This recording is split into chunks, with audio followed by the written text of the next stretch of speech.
आज हमारे साथ नितिन सुंबरिया मौजूद हैं जिन्होंने 2024 का एसबीआई जूनियर एसोसिएट का एग्जाम क्वालिफाई किया है। तो उनसे हम पूरी जर्नी की डिटेल जानेंगे, कैसे उन्होंने पढ़ना स्टार्ट किया, क्या क्या स्ट्रेटेजी लगाई और कैसे है एसबीआई क्लर्क की जिंदगी। तो नितिन सुंबरिया जी, वेलकम। तो सबसे पहले हम इनसे यही जानना चाहते हैं कि कैसे सोचा कि आपको बैंकिंग फील्ड में ही गवर्नमेंट जॉब की तैयारी करनी है। सर, बैंक के लिए मैंने कभी सोचा नहीं था कि मैं बैंक की तरफ जाऊंगा, बट वो बीच में रास्ता ही ऐसा अपनाना पड़ गया कि चलो, पहले मैं तैयारी करने आया था एसएससी सीपीओ की। मेरा ड्रीम था कि मैं एक सब इंस्पेक्टर की पोस्ट लूँ। तो मैंने एग्ज़ाम्स भी क्लियर करे, लेकिन फिजिकल में एफिशिएंट ना होने की वजह से तो फिर मेरा फिजिकल एग्ज़ाम नहीं निकला 2 बार। तो फिर मैंने आपसे डिस्कस करा था ये चीज़ कि ऐसा हो रहा है और मुझे जॉब भी जल्दी चाहिए। तो घर से भी प्रेशर आता है कि इतना टाइम हो गया, कुछ हो नहीं रहा, तो फिर थोड़ा बंदा डीमोटिवेट भी होता है सर। तो फिर आपने मुझे कहा था कि एक बार बैंकिंग की तरफ ट्राई करो, बैंकिंग का सिलेक्शन रेट भी ज़्यादा है।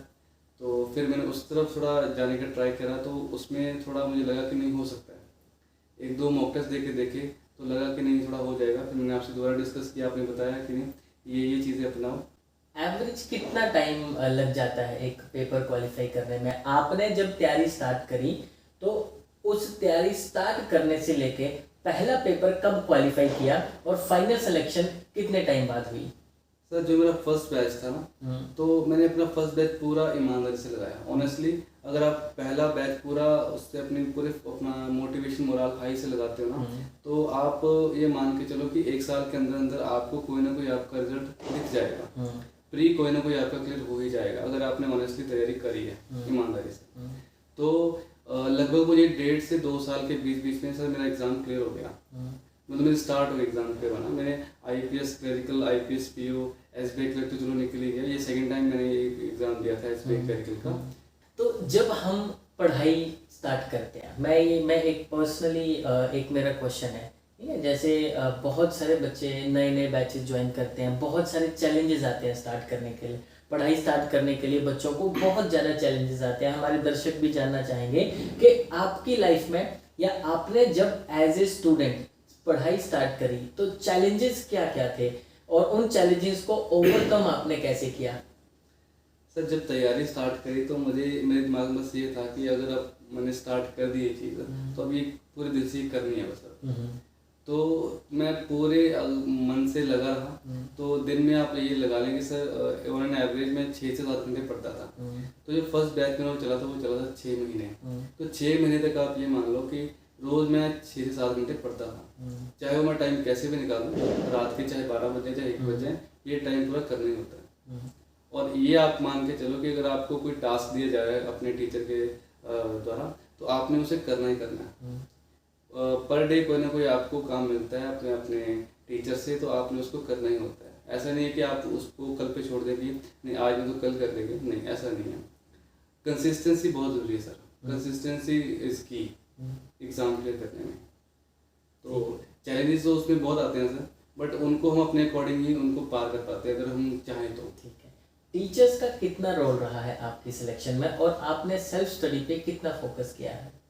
सर, मेरा मानना ये है कि टीचर्स का जो रोल है वो 50% है सर। उसके बाद अपने पे डिपेंड करता है सर। अगर हम सेल्फ स्टडी नहीं करेंगे तो हम नहीं निकल पाएंगे। टीचर्स का काम हमें सिर्फ एक सर रास्ता दिखाना, उसके बाद उस पर चलना हमारा काम है। तो मैंने तो टीचर्स की जो मुझे बताते थे वो मैं उन पर पूरा उस पर अमल करा मैंने। तो उसके बाद क्या हुआ कि जैसे आपने मुझे कोई काम दिया आज कि ये कल तक करके लाना है, तो मैं उसको डेली करता था।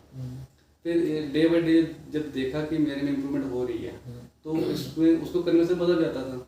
तो वो मैं डे बाई डे करते चला गया और पता नहीं चला कि मेरा लेवल कब मतलब लो से हाई चला गया। आप ये कहना चाहते हो कि कंसिस्टेंसी मैटर करती है? कंसिस्टेंसी मैटर करती है सर। हम ऐसा नहीं कर सकते कि अगर 2 दिन पढ़ रहे हैं उसके बाद हम 1 दिन कहीं घूमने चले जा रहे हैं, बीच में रेस्ट ले रहे हैं, ऐसा नहीं है सर। अगर आप आ गए उस फील्ड में तो फिर उसको अपना 100% दो। ये चीज़ है सर। आपने स्पेशली एक क्वेश्चन और है जो बच्चे भी शायद जानना चाहते हैं कि आपकी स्ट्रेटेजी क्या थी towards the banking exams? Sir, हर एक एग्ज़ाम को क्लियर करने का अलग तरीका होता है। अगर आप एसएससी की बात करेंगे तो उसका तरीका अलग है। उसमें कुछ सिलेबस सर ऐसा होता है कि वो सिर्फ एसएससी में आता है और बैंक में नहीं आता, और कुछ ऐसा जो सिर्फ बैंक में आता है एसएससी में नहीं आता।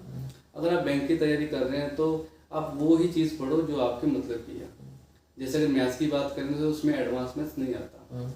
अगर हम एडवांस मैथ्स पढ़ रहे हैं और तैयारी बैंक की कर रहे हैं तो उसका कोई फायदा नहीं, हम अपना टाइम वेस्ट कर रहे हैं। तो सिलेक्टिव स्टडी करनी है सर, सिलेक्टिव स्टडी करनी है कि जो चीज़ हम जरूरी है हम वही पढ़ें। और यही चीज़ें बाकी में भी सर लागू होती है। जैसे रीजनिंग है, रीजनिंग में सर अब ज़्यादा वेटेज किसकी, सर पजल की वेटेज है बैंक में। अब पजल एसएससी में नहीं आती, तो अगर हम एसएससी की तैयारी कर रहे हैं और पजल पढ़ रहे हैं तो हम फिर बेवकूफ़ी कर रहे हैं सर इसमें। आप वही चीज़ पढ़िए जो आपके पेपर में आनी है, जो नहीं आनी उसको आप मत पढ़िए, वो आपका टाइम वेस्ट करेगी। क्योंकि हमें सर ऐड ऑन करना है, जॉब लेनी है। अब जॉब लेने के लिए आपका जो एग्ज़ाम है आप बस उसको देखेंगे उसमें आता क्या है, पहले ये चीज़ देखिए। तो इसको ज़रा इस सिलेबस को अपना एक नोट डाउन करो अपने पेपर पे। आप देखो कि आपको उसमें क्या क्या पढ़ना क्या क्या नहीं पढ़ना। जो नहीं पढ़ना उसको अपना कट कर दो, साइड कर दो, और जो पढ़ना उसको आप रख के चलो आगे। अच्छा, किस सब्जेक्ट का कितना रोल है आपकी सिलेक्शन में? है जैसे बच्चे, कुछ बच्चे क्वांट से डरते हैं, कुछ बच्चे को लगता है कि रीजनिंग टफ आती है, पजल्स टफ आते हैं, या इंग्लिश के कॉम्प्रिहेंशंस बहुत टफ आते हैं। तो इनके जो क्या रियली में बहुत टफ एग्जाम्स होते हैं, या एग्जाम का लेवल एक मॉडरेट टू इजी लेवल होता है, बस हमें टफ लगता है? नहीं सर, टफ अगर बात करें तो इतना भी टफ नहीं होता, ना ही इतना इजी होता है। एक मॉडरेट लेवल का एग्जाम होता है। जैसे मैथ्स की बात करें तो मैंने मैथ्स के लिए आपकी बुक पढ़ी थी, मैथमेटिक एप्टीट्यूड बाय तरुण कुमार। तो जैसे सर अब बात करें कि हम बच्चे सर क्या करते हैं कि एक ही अपना जो सब्जेक्ट है मैथ्स का, उसके लिए वो डिफरेंट बुक्स पढ़ते हैं। मेरा ये मानना है कि अगर आप अपने 6-7 बुक्स खुद पढ़ो, एक ही बुक लो, उसको 3 से 4 बार रिवाइज कर डालो। उससे क्या होता है कि आपके दिमाग में कुछ शॉर्ट ट्रिक्स होते हैं, कुछ मेथड होते हैं, वो छप जाते हैं, आपको हूबहू पेपर में सर वही दिखते हैं। ये बात तो हम लोग भी क्लास में चिल्ला कर कहते हैं कि अलग अलग बुक्स मत पढ़ो, ठीक है। हमारी बात तो शायद बच्चे कई बार इग्नोर कर जाए, बट शायद आपकी बात को ज़्यादा अच्छे से समझेंगे ये। जी सर, ये सच है सर। क्योंकि आप अगर आप प्री का पैटर्न देखोगे ना सर, तो वो रिपीटेड वही अपना क्वेश्चन आते हैं, बस आपको वैल्यू चेंज दिखेंगी, क्वेश्चन वही आ रहा है। तो जिसने तैयारी अच्छे से करी है ना, जैसे मैं मैथ्स की बात कर रहा था, अगर आपने आपकी बुक्स जो है उसको अगर आपने 2-3 बार पढ़ लिया, तो 2-3 बार पढ़ने के बाद अगर आप पेपर में बैठ रहे हो ना, तो आप किसी भी क्वेश्चन पे 15 से 20 से ज़्यादा सेकंड से ज़्यादा टाइम नहीं लगाओगे। 15 से 20 सेकंड टाइम बहुत होता है एक क्वेश्चन क्लियर करने के लिए, क्वेश्चन क्रैक करने के लिए। इंग्लिश की डिफिकल्टी को कैसे मैनेज किया? इंग्लिश के लिए क्या? इंग्लिश में सर, इंग्लिश में सबसे बड़ा रोल होता है सर वोकैबुलरी का। तो वोकैबुलरी मेरी इतनी हाई नहीं थी सर, मैं एक एवरेज स्टूडेंट था अपना इंग्लिश में। तो फिर मुझे गाइड किया गया अपने इंग्लिश टीचर के द्वारा कि एक बुक आती है वोकैबुलरी के लिए, word power made easy by Norman Levitsky. तो वो बुक अगर आप पढ़ते हो तो उससे आपकी वोकैबुलरी मतलब काफ़ी लो लेवल अगर आपका है तो उससे सर बहुत हाई लेवल चली जाती है। उसमें क्या है, रूट वर्ड्स हैं, एक रूट वर्ड से 10 अलग अलग वर्ड निकलते हैं। तो मैंने वो पढ़ी सर, उससे मेरी वोकैबुलरी बहुत हाई हो गई। और इसके अलावा एक बुक मैंने और पढ़ी थी इंग्लिश के लिए, जो है नीतू मैम की बुक, वॉल्यूम 1। तो वो भी मैंने 2-3 बार अच्छे से पढ़ी। उसमें भी जो वोकैबुलरी थी, जैसे फ्रेजेस हो गए, इडियम्स हो गए सर, ये चीज़ें मैंने वहाँ उसमें पढ़ी 2-3 बार। अगर आप पेपर देखते हो तो पेपर में वही चीज़ें आती हैं सर।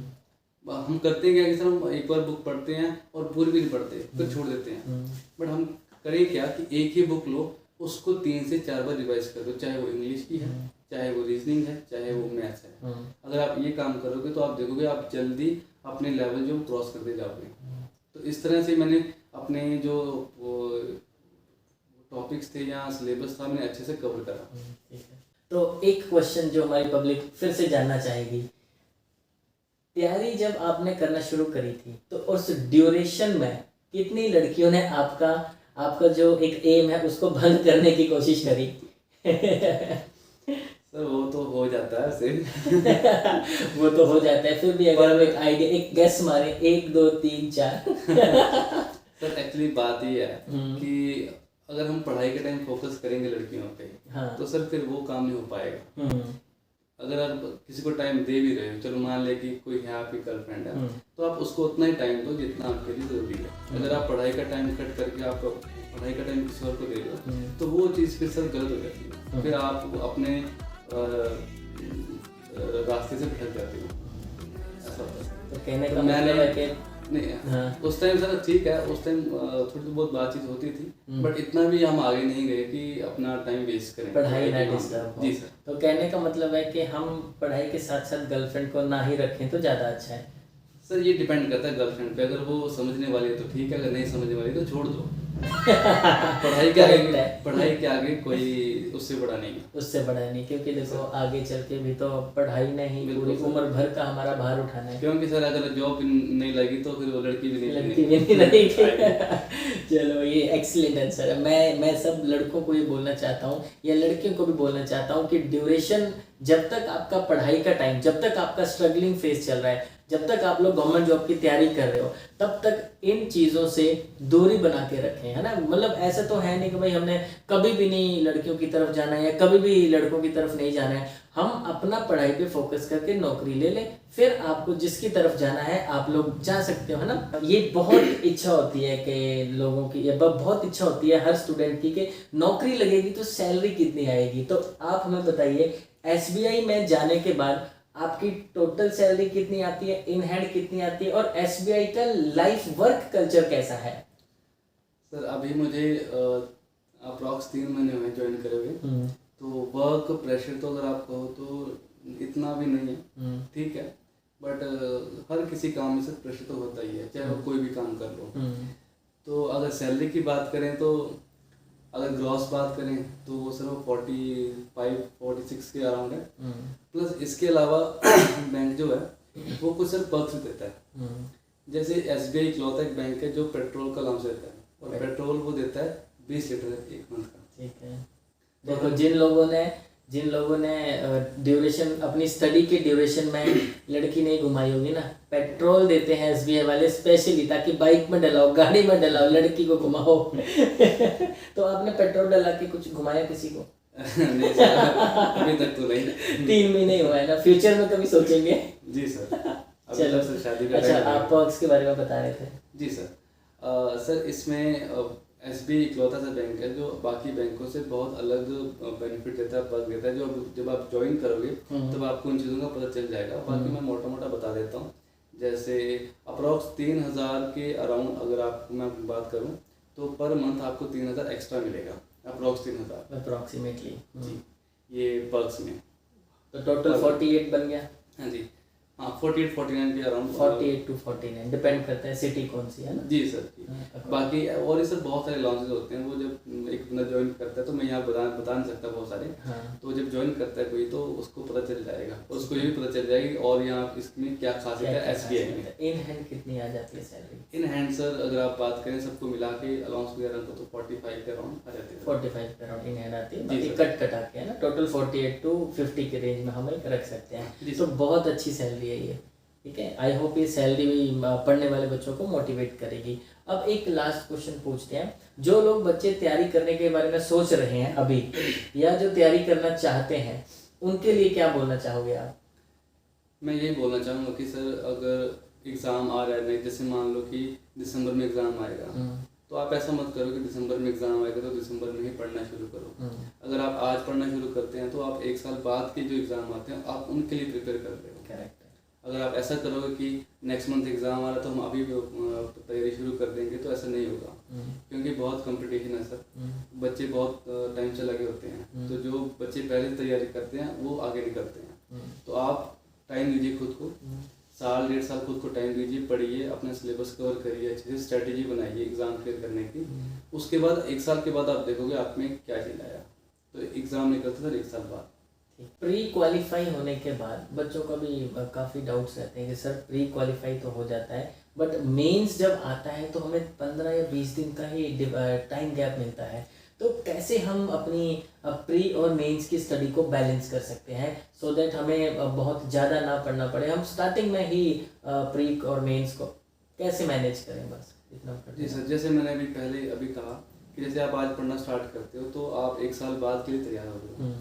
तो ऐसा नहीं है कि आप सिर्फ प्री की तैयारी करो, आप मेंस की तैयारी भी साथ साथ में अपने कंटिन्यू रखो, क्योंकि मेंस जो 10-15 दिन की बात नहीं है, 10-15 दिन का खेल नहीं है वो, आपको उसको टाइम देना पड़ेगा।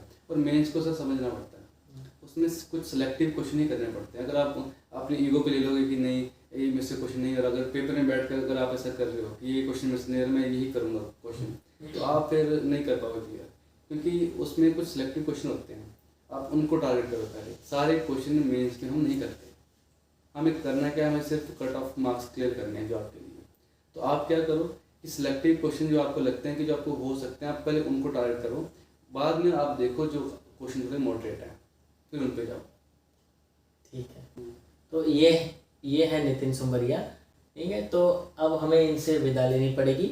नेक्स्ट वीडियो में नए सेलेक्टेड कैंडिडेट के साथ आपको मिलेंगे, तब तक देखते रहना द कोचिंग कॉन्सेप्ट, और हम लोगों को सब्सक्राइब जरूर करना। और हम लोगों का कोचिंग सेंटर जो है द कोचिंग कॉन्सेप्ट के नाम से सेक्टर 15 में है, तो आप लोग हमारे पास आओ, हमारा फ्री डेमो अटेंड करना, ठीक है। और फ्री डेमो अटेंड करने के बाद आप लोग हमें ज्वाइन करिए, और ज्वाइन करने के बाद 1 साल के अंदर अंदर हम भी आप लोगों को इनकी तरह इसी सीट पे बिठा रहे होंगे और आपका इंटरव्यू ले रहे होंगे नेक्स्ट।